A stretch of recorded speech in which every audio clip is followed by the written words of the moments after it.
Alright, so let's take the Maserati Ghibli Trofeo out for a test ride to see how it performs, how it handles, how it drives, and how it compares to other cars in this segment, but also if this is a throwback to what Maserati was all about back in the mid to late 2000s.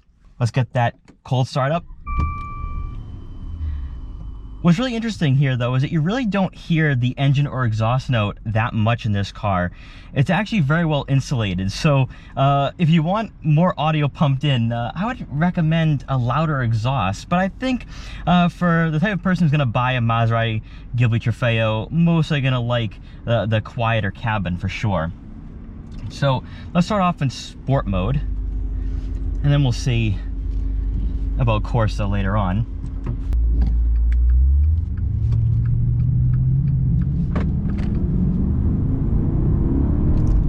Holy moly, wow.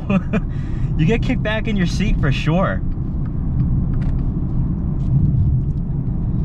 Now, a lot of people have been saying that the Ghibli Trofeo feels like an S-Class or a 7 Series, and I'm not understanding where they're coming from because this car doesn't feel that big. They talk about how it feels big, but I think it really comes down to the fact that you feel the weight for sure in cornering. This isn't a very nimble car, and I don't think that's what the Ghibli is all about. It's supposed to be luxurious, it's supposed to be a powerful car, but it's not supposed to be a direct competitor to a BMW M5 or Mercedes-Benz E-Class. This is for that driver that's looking to make a statement, that's looking to have some fun too, but also have that classy style to it. And the Ghibli Trofeo is really an amazing and fun car. I love the sound of the V8 rumble. You just don't get that anymore in the automotive industry. Now let's get the suspension a little tighter here. Yes, that's what I like. It's a little more stiff.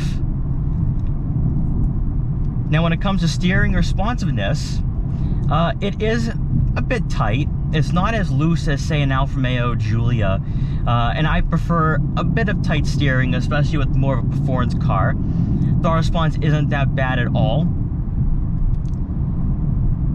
And for cruising, just cruising around, this is not bad at all. It's a nice, serene driving experience, but you have the power where you can get around slower drivers for sure.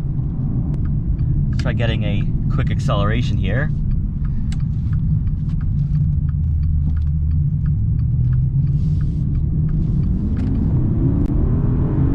Holy moly! Wow! That is incredible. That is absolutely incredible. You know, there's kind of like that mid-range power that kicks in, and then you're off. Now, of course, it is 91 degrees out, so it's not going to perform at its best. It's way too hot, but wow. Just wow. Because the thing is, too, is that the acceleration is very linear. And it's not like this throwback through the gears. It's just a linear power, and it just feels really nice. Now, it's not raw. This is not a raw powered car. The ZF 8-speed performs really well with the Ghibli and this twin turbocharged V8 engine, but it's not going to have that M3 feel or that M5 feel. And that's why I say that it's not a true competitor to the Germans at all. This is something different. This is a unique car that has its own DNA. And as an enthusiast, as somebody who wants to see Italian brands succeed, this is just incredible. This is remarkable. Now, when it comes to front vision, you do have plenty of it. A-pillars are not that aggressive at all. You do have some pretty big side mirrors, so I can see what's in my blind spot. Also, of course, I do have blind spot detection, so I can see quite a lot in front of me. But to be brutally honest, though, this car really is a grand tour.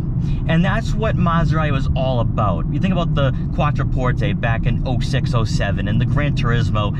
That's what Maserati does well. They build grand tours better than, I'd say, their competitors. I mean, some people say, oh, Bentley and Rolls-Royce, and I get that. But Maserati, in their price point, they have done an amazing job with their cars, especially back in the late 2000s. Those were pretty amazing cars.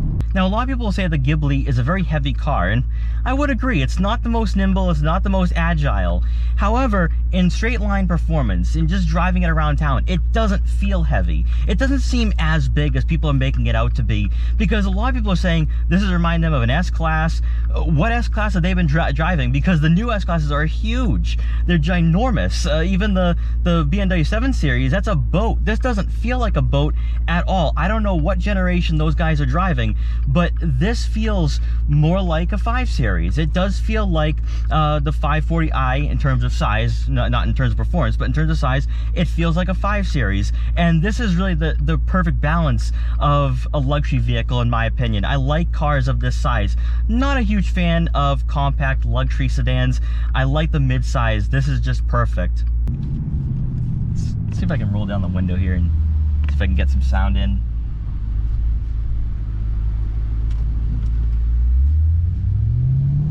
Not sure if you guys can hear that, but it sounds nice. It sounds so nice. Let's put it in Corsa mode. Ooh. Now what that does is it turns off traction control. And thankfully it is 91 degrees, and I've got the tires a little bit warmer because I don't really want to be getting the tail end kicking out here. Now in Corsa mode, it gets really aggressive. Really aggressive. Oh my gosh. This is where it comes to life. And unfortunately, I'm in front of a slow driver. Typical, but it isn't a highway, so it is what it is. I don't know if you guys can hear that V8, but it sounds good. It sounds so good. Oh my gosh.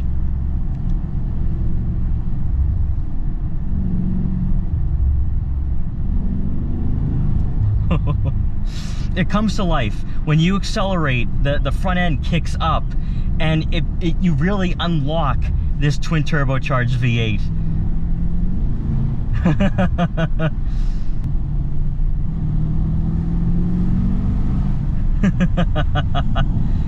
Now braking feel, it's good. It's not mushy at all. Responds really well.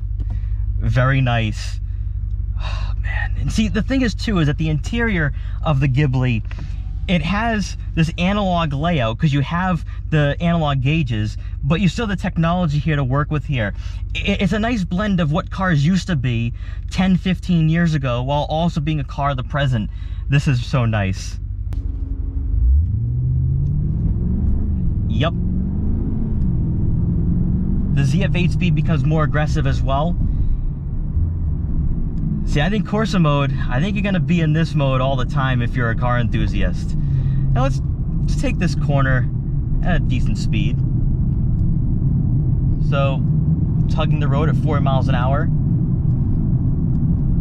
Now, I do have to say though, is that I don't think I'd be very confident taking sharper corners at a higher speed. So, again, this is not a track car. It's not something you're gonna be throwing around in the corners, but I do think though, that if you're going on a road trip or a longer drive, say you live in the Boston area, you're going up to the White Mountains or the Green Mountains in New Hampshire and Vermont, and you wanna go fall foliage or leaf peeking, this is the car you want to do it in, because on those mountain roads, I think you're gonna really have a lot of fun with this car. But then also in city driving, I mean, I'm getting quite a lot of stares with the V8 Rumble here.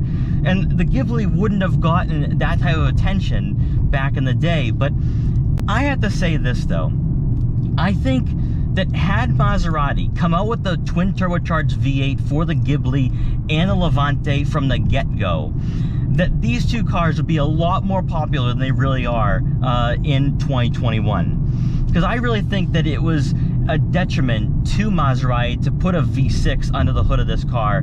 I think that Maserati deserves, or Maseratis in general, deserve to have V8s.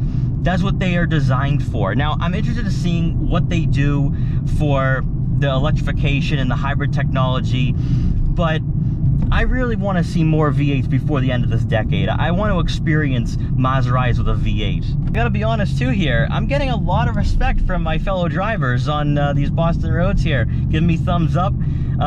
See, I think this is what Maserati is all about. They're great at making grand tours. They're not great at building 3 Series competitors. I wouldn't even say they're great at building 5 Series competitors. They're Grand Tours. That's what people buy these cars for the experience, for the plush interiors, for the great driving dynamics. That's what it's all about.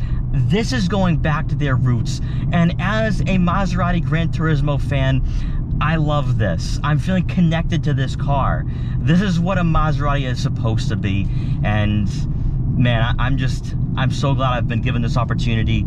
Once again, huge thank you to Boston Motorsports for giving me this opportunity, just because this is just phenomenal. It's a stark difference from what I have been reviewing as of late on the channel. So it's always great to review a special car.